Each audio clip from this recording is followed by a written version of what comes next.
Students, so let's start your classes of your sixth semester financial accounting 6. It is unit number 1, ratio analysis. So, financial accounting 6 only, unit ratio analysis. So, ratio analysis ಅಂದ್ರೆ ಏನು, so ಹೇಗೆ ratio analysis ಏನಕ್ಕೋಸ್ಕರ use ಮಾಡ್ತೀವಿ ಅನ್ನೋದನ್ನ ತಿಳ್ಕೊಳ್ತಾ ಹೋಗೋಣ. A business concern operates in a social and economic environment of a geographical area. Each business concern has a duty to commit economic information on the results of its operation and its business decision from time to time. The communication should be included in future plans like expansion of operation, proposed merger, changes over a new technology, divesting of activities, etc. So ಪ್ರತಿಯೊಂದು business ತಾನು work ಮಾಡ್ತಿರುವಂಥ geographical area ಏನಿದೆ, ಆ geographical ಏರಿಯಾದಲ್ಲಿ ಬರುವಂಥ socio economic environment ಇಂದ ಅದು influence ಆಗ್ತಾ ಹೋಗುತ್ತೆ. ಸೊ ಸೋಷಿಯಲ್ ಅಂತ ಬಂದಾಗ that is based on society, and economic ಅಂತ ಬಂದಾಗ that regarding to financial matters. So each business concern as a duty to communicate economic information on the results of its operation. So ಪ್ರತಿಯೊಂದು business ತಾನು ಏನು operation ಮಾಡ್ತಾ ಇದೆ ಅದರಿಂದ ಬರುವಂತ economic ಇನ್ಫಾರ್ಮೇಶನ್ನ communicate ಮಾಡಬೇಕಾಗತ್ತೆ ಪ್ರತಿಯೊಬ್ಬರಿಗೂ. ಅದಕ್ಕೆ ಬಿಸ್ನೆಸ್ಗೆ ಯಾರು ರಿಲೇಟೆಡ್ ಆಗಿರುತ್ತೆ ಆ ರಿಲೇಟೆಡ್ ಪಾರ್ಟೀಸ್ಗೆ ಅವರು ಕಮ್ಯುನಿಕೇಟ್ ಮಾಡಬೇಕು. So and it's business decision from time to time, ಪ್ರತಿ ಟೈಮ್ ಟು ಟೈಮ್ ತನ್ನ ಬಿಸ್ನೆಸ್ ಡಿಸಿಷನ್ ಏನು ಮತ್ತೆ ತನ್ನ ಎಕನಾಮಿಕ್ ಇನ್ಫಾರ್ಮೇಶನ್ ಅದು ಶೇರ್ ಮಾಡಬೇಕಾಗುತ್ತೆ.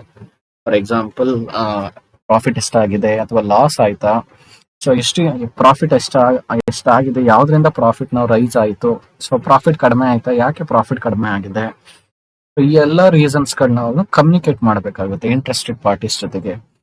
ಸೊ ಈ ಇಂಟ್ರೆಸ್ಟೆಡ್ ಪಾರ್ಟೀಸ್ ಜೊತೆಗೆ ಕಮ್ಯುನಿಕೇಟ್ ಮಾಡಬೇಕಾದ್ರೆ it's also include the future plans. So future plan ಬಗ್ಗೆ ಅದು ಅನಾಲಿಸಿಸ್ ಮಾಡಬೇಕಾಗತ್ತೆ. ಲೈಕ್ ಎಕ್ಸ್ಪ್ಯಾನ್ಷನ್ ಆಫ್ ಆಪರೇಷನ್, ನಮ್ಮ ಬಿಸ್ನೆಸ್ ನ ಎಕ್ಸ್ಪ್ಯಾನ್ಷನ್ ಮಾಡಬೇಕಾ, ಅಥವಾ ಪ್ರಪೋಸ್ಡ್ ಮರ್ಜರ್, ಬೇರೆ ಕಂಪನಿಗಳ ಜೊತೆ ಮರ್ಜ್ ಮಾಡ್ಕೋಬೇಕಾ, ಅಥವಾ change over to new technology ಪ್ರತಿದಿನ ಚೇಂಜಸ್ ಆಗ್ತಿರುತ್ತೆ, ಸೊ ಅದಕ್ಕೆ ಚೇಂಜಸ್ ನ ಮಾಡ್ಕೊಡ್ಬೇಕಾ, ಅಥವಾ ಡಿಇನ್ವೆಸ್ಟಿಂಗ್ ಆಫ್ ಆಕ್ಟಿವಿಟೀಸ್ ಎಕ್ಸೆಟ್ರಾ, ಬೇರೆ ಆಕ್ಟಿವಿಟೀಸ್ ಅಲ್ಲಿ ನಾವು ಇನ್ವಾಲ್ವ್ ಆಗ್ಬೇಕಾ, ಅದೇ ಆಕ್ಟಿವಿಟೀಸ್ ನ ಕಂಟಿನ್ಯೂ ಮಾಡ್ಬೇಕಾ ಅನ್ನೋದ್ರ ಬಗ್ಗೆ ಅವರು ಥಿಂಕ್ ಮಾಡ್ಬೇಕಾಗತ್ತೆ.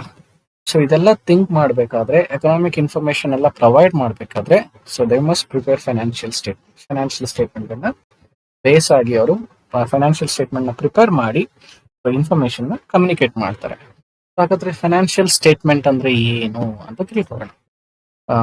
In the beginning there were two financial statements, namely income statement and balance sheet, were considered as important for communications. In recent year, a statement of cash flow is also considered as very important statement. So ನೀವು already ಗೊತ್ತು financial statement ಅಂದ್ರೆ ಏನು, ಅದನ್ನ ಏನಕ್ಕೋಸ್ಕರ prepare ಮಾಡ್ತಾರೆ. So that is, the financial statements are a set of statements which include profit and income statement and balance sheet, which provide the financial information and positional information of the business ಅಂತ ಹೇಳ್ತಾ ಇದ್ವಿ.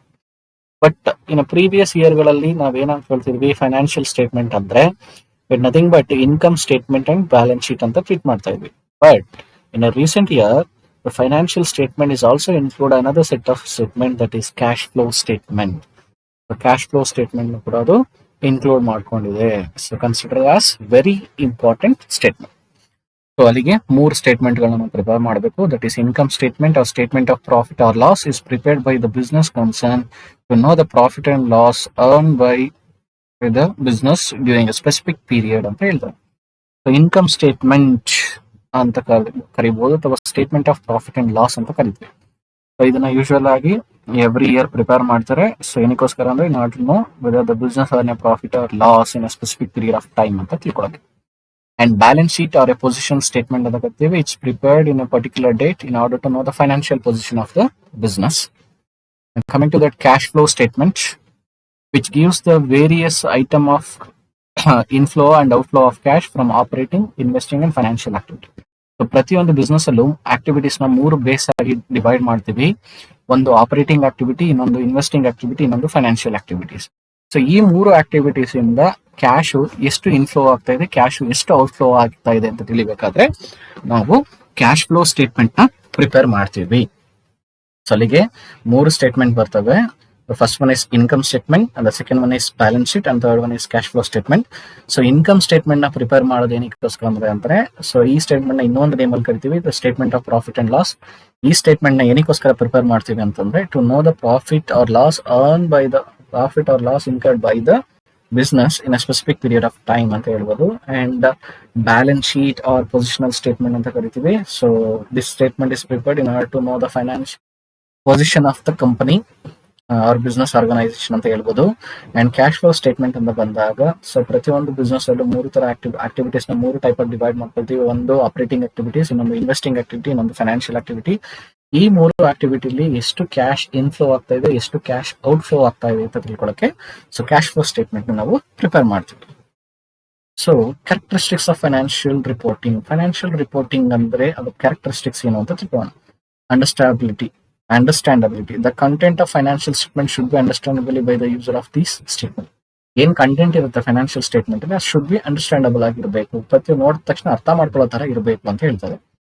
Coming to that, second one is reliability. The information provided should be reliable in the sense that they must be free from material errors. The information must be presented faithfully and sincerely. ಏನ್ financial reporting ಮಾಡ್ತೀವಿ, ಆ report ಮಾಡಿದಾಗ ಅಲ್ಲಿ provide ಮಾಡುವಂತ information reliable, reality ಆಗಿರ್ಬೇಕು. ಯಾವುದೇ ತರ material errors ಇರಬಾರ್ದು, ತಪ್ಪಿರಬಾರ್ದು. And then it should be presented faithfully and sincerely. ಅದು ಫೇತ್ಫುಲ್ ಆಗಿರ್ಬೇಕು ಮತ್ತೆ ಸಿನ್ಸಿಯರ್ ಆಗಿರ್ಬೇಕು ಅಂತ ಹೇಳ್ತಾರೆ. Relevance. These statement must be relevant for the purpose they are supposed to serve and must be relevant to all the user. However, too much information is also make it difficult for interpretation by the users. Relevance ಅಂದ್ರೆ so ಎಷ್ಟು information ನ provide ಮಾಡಬೇಕು ಅಷ್ಟು information ನ provide ಮಾಡಿದ್ರೆ ಸಾಕು. Unnecessary ಆಗಿ too much information ನ ಪ್ರೊವೈಡ್ ಮಾಡೋದು ಬೇಡ. ಸೊ ಎಷ್ಟು ಇನ್ಫಾರ್ಮೇಶನ್ ಡಿಸಿಷನ್ ಟೇಕಿಂಗ್ ಅನುಕೂಲ ಇದೆ, ಯೂಸ್ ಡಿಸಿಷನ್ ಮೇಕಿಂಗ್ ಬೇಕು, ಅಷ್ಟು ಇನ್ಫಾರ್ಮೇಶನ್ ನಾವು ಪ್ರೊವೈಡ್ ಮಾಡಬೇಕಾಗುತ್ತೆ. And fourth one is accuracy. This statement must be prepared accurately in the sense they will give correct idea about progress and positioning of an enterprise. Accurate information ಇರಬೇಕು. ಆ statement ನೋಡಿದ ತಕ್ಷಣ ಆ company ಯಾವ position ಅಲ್ಲಿ ಇದೆ ಅಂತ ತಿಳ್ಕೊಳ್ಳೋ ತರ ಇರಬೇಕು. And comparability. So comparison is the cornerstone of financial analysis. Comparison increase the use of financial statement. Interfirm, intrafirm comparison relieves the strength and weakness of the business enterprises. Financial statement prepare ಮಾಡಿದ್ಮೇಲೆ ಸುಮ್ಮನೆ ಆಗೋದಲ್ಲ, ಅದು ಕಂಪ್ಯಾರಿಬಿಲಿಟಿ ಆಗಿರ್ಬೇಕು. ಬೇರೆ ಒಂದು ಕಂಪನಿಗಳ ಜೊತೆ company financial statement ಜೊತೆ ಅದು ಕಂಪೇರ್ ಮಾಡೋ ತರ ಇರಬೇಕು. ಸೊ ಇದನ್ನ ಕಾರ್ನರ್ ಸ್ಟೋನ್ ಅಂತ ಕರಿತೀವಿ. ಯಾಕಂದ್ರೆ ಫೈನಾನ್ಷಿಯಲ್ ಸ್ಟೇಟ್ಮೆಂಟ್ ಅನಾಲಿಸಿಸ್ ಮಾಡ್ಬೇಕಾದ್ರೆ ಕಂಪ್ಯಾರಿಬಿಲಿಟಿನ ಬೇಸ್ ಆಗಿ ಇಟ್ಕೊಂಡು ಪ್ರಿಪೇರ್ ಮಾಡಿದ್ರೆ ಮಾತ್ರ ಅದರಿಂದ ಮೋರ್ ಯೂಸಸ್ ಇರುತ್ತೆ, ಇಲ್ಲ ಅಂದ್ರೆ ಅದು ಯೂಸ್ಫುಲ್ ಆಗೋದಿಲ್ಲ ಅಂತ ಹೇಳ್ಬೋದು. ಯಾಕಂದ್ರೆ ಯಾವಾಗ ನಾವು ಕಂಪ್ಯಾರಿಸನ್ ನ ಮಾಡಕ್ಕೆ ಅನುಕೂಲ ಆಗೋ ತರ ನಾವು ಫೈನಾನ್ಷಿಯಲ್ ಸ್ಟೇಟ್ಮೆಂಟ್ ನ ಪ್ರಿಪೇರ್ ಮಾಡ್ತೀವಿ, you can easily identify the strength and weakness of the business ಅಂತ ಹೇಳ್ಬೋದು. This are characteristics of financial reporting. Coming to that analysis of financial statement. So financial statement ನ ಹೇಗೆಲ್ಲ ಅನಾಲಿಸಿಸ್ ಮಾಡೋದಂದ್ರೆ ಏನು, ಯಾವ tools or methods ಗಳಿದೆ financial statement ನ analysis ಮಾಡೋದು ಅಂತ. Financial analysis, the process of using financial statement for the purpose of taking economic and investment decision. So economic ಮತ್ತು ಇನ್ವೆಸ್ಟ್ಮೆಂಟ್ ಡಿಸಿಷನ್ ತಗೊಳ್ಳೋಕೋಸ್ಕರ ಫೈನಾನ್ಷಿಯಲ್ ಸ್ಟೇಟ್ಮೆಂಟ್ ನ ಅನಾಲಿಸಿಸ್ ಮಾಡುವಂತ ಒಂದು ಪ್ರೋಸೆಸ್ಗೆ ನಾವು ಏನಂತ ಹೇಳ್ತೀವಿ, financial analysis of financial statement ಅಂತ ಕರಿತೀವಿ. Financial analysis of using financial statement for the purpose of taking economic and investment decision. According to Mayer, financial statement analysis is largely a study of relationship among the various financial factors in a business and disclosed by a single set of statement, and study of the trend of these factors as known as shown in the series of statements. So Mayer ಪ್ರಕಾರ ಅವ್ರು ಏನ್ ಹೇಳ್ತಾರೆ ಅಂದ್ರೆ financial statement analysis largely a study of relationship among the various financial factors. Various financial factors ಏನಿದೆ ಕಂಪನಿಯಲ್ಲಿ, for example income, loss, profit ಏನಿದೆ ಅದನ್ನ analysis ಮಾಡುವಂಥದ್ದು in a business and disclosed by a single set of statement. So ಅದು should be disclosed. ಯಾವ್ದ್ರಲ್ಲಿ disclose ಆಗಿರುತ್ತೆ ಅಂದ್ರೆ single set of statement ಅಲ್ಲಿ ಡಿಸ್ಕ್ಲೋಸ್ ಆಗಿರುತ್ತೆ. And study of the trend of these factor as shown in the series of statement. So series of statement ನ base ಆಗಿ ಇಟ್ಕೊಂಡು ಈ ಫ್ಯಾಕ್ಟರ್ ಗಳನ್ನ ನಾವು ಸ್ಟಡಿ ಮಾಡ್ತೀವಿ ಅಂತ ಹೇಳ್ತಾರೆ. In other words, financial statement analysis treating the information in a way find out the profitability and financial position of the enterprise concerned. For this purpose, financial statement is classified methodically, analyzed and compared with the figure of previous year or other similar firms. In other words, analysis of financial statement and financial statement analysis is treating the information in a few find out the profitability and financial position. Simple ಆಗಿ ಹೇಳ್ಬೇಕು ಅಂದ್ರೆ, so ಅದರ ಬೇರೆ ವೇಗಳಲ್ಲಿ ಒಂದು business organization profitability ಮತ್ತೆ financial position ನ analysis ಮಾಡುವಂತ process ನಾವು ಅನಾಲಿಸಿಸ್ ಆಫ್ ಫೈನಾನ್ಷಿಯಲ್ ಸ್ಟೇಟ್ಮೆಂಟ್ ಅಂತ ಕರಿತೀವಿ. So analysis of financial statement is nothing but financial analysis of financial statement of A business for making economic and investment decision or taking up economic and investment decision called analysis of financial statement ಅಂತ ಕರೀತಾರೆ. So techniques of financial analysis of financial statement or methods of analysis of financial statement, there are 4 methods.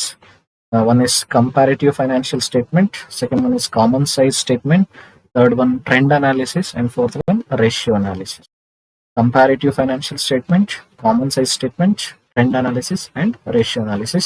So these are the important methods we are going to use in analysis of financial statement. But of these things, we only have a ratio analysis. So comparative financial statement, common size financial statement, trend analysis, and ratio analysis.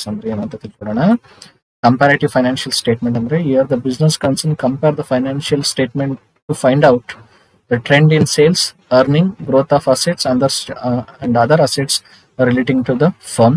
Under this technique, financial statements are prepared for 2 or more years for comparison. The statement of 2 or more years compared to show their increase or decrease in absolute data in the value of the term, in value and terms of percentage. So comparative financial statement andre, so one day company financial statement 2 or 3 years statement ನ ಇಟ್ಕೊಂಡು comparison ಮಾಡ್ತಾರೆ. ಯಾವ್ದನ್ನ ಅಂತಂದ್ರೆ sales ಇರ್ಬೋದು, earnings ಇರ್ಬೋದು, assets ಇರ್ಬೋದು, ಅದರ ಗ್ರೋತಿಂಗ್ assets ಇರ್ಬೋದು ಅಥವಾ ಅದರ್ ಅಸೆಟ್ಸ್ ಇರ್ಬೋದನ್ನ ಕಂಪೇರ್ ಮಾಡ್ತಾರೆ. ಈ ವರ್ಷ ಎಷ್ಟು ಅಸೆಟ್ ಇತ್ತು, ನೆಕ್ಸ್ಟ್ ಇಯರ್ ಎಷ್ಟು ಅಸೆಟ್ಸ್ ಇದೆ, ಎಷ್ಟು ಇನ್ಕ್ರೀಸ್ ಆಗಿದೆ, ಎಷ್ಟು ಡಿಕ್ರೀಸ್ ಆಗಿದೆ, ಇದನ್ನ ವ್ಯಾಲ್ಯೂ ಅಲ್ಲೂ ಪ್ರೆಸೆಂಟ್ ಮಾಡ್ತಾರೆ, ಪರ್ಸೆಂಟೇಜ್ ಅಲ್ಲೂ ಪ್ರೆಸೆಂಟ್ ಮಾಡ್ತಾ ಹೋಗ್ತಾರೆ. ಅದೇ ತರ ಸೇಲ್ಸ್ ಎಷ್ಟಾಗಿದೆ, ಪರ್ಚೇಸ್ ಎಷ್ಟಾಗಿದೆ, ಪ್ರತಿ ಇಯರ್ ಕಂಪ್ಯಾರಿಸನ್ ಮಾಡ್ತಾರೆ. ಕಂಪ್ಯಾರಿಸನ್ ಮಾಡಿ ಎಷ್ಟು ಇನ್ಕ್ರೀಸ್ ಆಗಿದೆ, ಎಷ್ಟು ಡಿಕ್ರೀಸ್ ಆಗಿದೆ ಅಂತ ತೋರಿಸ್ತಾರೆ. So in the form of value and as well as percentage.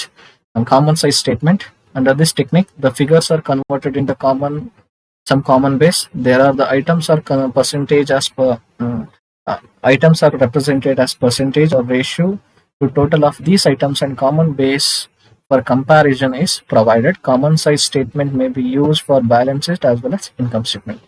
So common size statement andaga, so starting year na common base factor ಆಗಿ ಇಟ್ಕೊಂಡು ನೆಕ್ಸ್ಟ್ ಇಯರ್ ಫರ್ದರ್ ಇಯರ್ ಗಳನ್ನ ಅವರು ಕಂಪ್ಯಾರಿಸನ್ ಮಾಡ್ತಾ ಹೋಗ್ತಾರೆ, based on percentage or ratios ಮೇಲೆ. So first year starting ಆದಾಗ ನಮ್ಮ ಹತ್ರ ಸೇಲ್ಸ್ ಎಷ್ಟಿತ್ತು, ನೆಕ್ಸ್ಟ್ ಇಯರ್ ಇಂದ ಸೇಲ್ಸ್ ಎಷ್ಟಾಗಿದೆ, ಇನ್ಕ್ರೀಸ್ ಆಗ್ತಾ ಇದೆ, ಡಿಕ್ರೀಸ್ ಆಗ್ತಾ ಇದೆ ಅಂತ ಪರ್ಸೆಂಟೇಜ್ ಅಲ್ಲಿ ಅವರು ರೆಕಾರ್ಡ್ ಮಾಡ್ತಾ ಹೋಗ್ತಾರೆ. And coming to the trend analysis is an important technique in horizontal analysis. This analysis shows the changes in financial function and operating efficiency between selected time period. This method is great help in making comparative study of financial statement of several years. Under this method, trend percentage are calculated for each item of the financial statement, taking figure of base year as 100 and starting year is generally taken as base year. So trend analysis ತುಂಬಾನೇ easy. Starting ಆಗ್ತಾ ಇರುತ್ತಲ್ಲ business, ಅದನ್ನ 100% ಅಂತ ತಗೋತಾರೆ, and then subsequent year ಗಳದ್ದು comparison ಮಾಡ್ತಾ ಹೋಗ್ತಾರೆ. Base year ನ 100 ಅಂತ ತಗೊಂಡು ಕಂಪ್ಯಾರಿಸನ್, ಫಾರ್ ಎಕ್ಸಾಂಪಲ್ ಫಸ್ಟ್ 2010 ಅಲ್ಲಿ ಕಂಪನಿ ಸ್ಟಾರ್ಟ್ ಆಯ್ತು ಅಂತಂದ್ರೆ 2010 ಅಲ್ಲಿ ಸೇಲ್ಸ್ ಏನಾಗಿರುತ್ತೆ ಅದನ್ನ 100% ಅಂತ ಟ್ರೀಟ್ ಮಾಡ್ತಾರೆ. 2011 ಅಲ್ಲಿ ನೋಡ್ತಾರೆ ಸೇಲ್ಸ್ ಇನ್ಕ್ರೀಸ್ ಆಗಿದೆ, ಡಿಕ್ರೀಸ್ ಆಗಿದೆ, ಇನ್ಕ್ರೀಸ್ ಆಗಿದೆ ಎಷ್ಟು ಪರ್ಸೆಂಟ್ ಇನ್ಕ್ರೀಸ್ ಆಗಿದೆ ಅಂತ ಕಂಪ್ಯಾರಿಸನ್ ಮಾಡ್ತಾರೆ. ಅದೇ ತರ ಡಿಕ್ರೀಸ್ ಆಗಿದ್ರೆ ಎಷ್ಟು ಪರ್ಸೆಂಟ್ ಡಿಕ್ರೀಸ್ ಆಗಿದೆ ಅಂತ ಕಂಪ್ಯಾರಿಸನ್ ಮಾಡ್ತಾ ಹೋಗ್ತಾರೆ. So common size, comparative, common size and trend analysis. So ಈ 3 ಮೆಥಡ್ಗಳನ್ನ ನೀವು ಫೈನಾನ್ಷಿಯಲ್ ಅಕೌಂಟ್ ಮ್ಯಾನೇಜ್ಮೆಂಟ್ 2 ಅಲ್ಲಿ ಓದ್ತೀರಾ. ಸೊ ಅಲ್ಲಿ ಕೂಡ ಅನಾಲಿಸಿಸ್ ಆಫ್ ಫೈನಾನ್ಷಿಯಲ್ ಸ್ಟೇಟ್ಮೆಂಟ್ ಬರುತ್ತೆ. ಸೊ ಅಲ್ಲಿ ಓದ್ತೀರಾ. And last one is ratio analysis. You are going to study in this unit. So ratio analysis ನ ಇಲ್ಲಿ ಓದ್ತೀರಾ. ಸೊ ರೇಷಿಯೋ ಅನಾಲಿಸಿಸ್ ಅಂದ್ರೆ ಏನು, ಸೊ ರೇಷಿಯೋ ಅನಾಲಿಸಿಸ್ ನ ಹೇಗೆ, ಯಾವೆಲ್ಲ ರೇಷಿಯೋಸ್ ಗಳನ್ನ ಪ್ರಿಪೇರ್ ಮಾಡ್ತಾರೆ, ಟೈಪ್ಸ್ ಆಫ್ ಅಕೌಂಟಿಂಗ್ ರೇಷಿಯೋಸ್ ಯಾವುದು, ಯಾವ್ದೆಲ್ಲ ಇಂಪಾರ್ಟೆಂಟ್ ರೇಷಿಯೋಸ್ ಇದೆ, ಯಾವ್ದೆಲ್ಲ ಇಂಪಾರ್ಟೆಂಟ್ ರೇಷಿಯೋಸ್ ನ ಹೇಗೆ ನಾವು ಕ್ಯಾಲ್ಕುಲೇಟ್ ಮಾಡ್ತೀವಿ based on profit and loss account and balance sheet ಅನ್ನೋದನ್ನ ನೆಕ್ಸ್ಟ್ ಕ್ಲಾಸ್ ಅಲ್ಲಿ ತಿಳ್ಕೊಳ್ತಾ ಹೋಗೋಣ. Thank you.